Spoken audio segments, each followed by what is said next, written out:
Hello guys, in this video I'll show you how you can fix VAN79 error in Valorant. So without further ado, let's get started. First of all, go to Valorant on right client, press on your profile here, and then go to account or settings.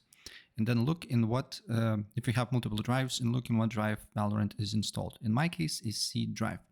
Then what you need to do here, you need to completely close Riot client.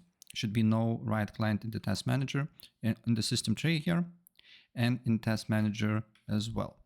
Go to task manager, look for Riot client, should be no tasks, and then Vanguard as well.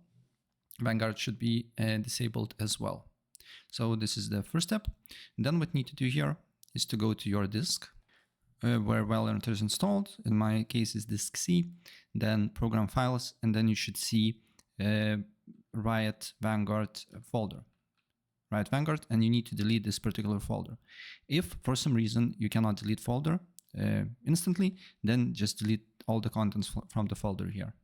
Because as you can see here, some files will not be deleted. And then what you need to do here, after you delete all the files, open up Riot client and launch and look for the Valorant, okay? And here you need to install Vanguard again, and the game should work. Maybe you need to restart your computer, but your issue should be solved. As you can see here, I can now play the game. So that's pretty much it. If I help you out, please press like.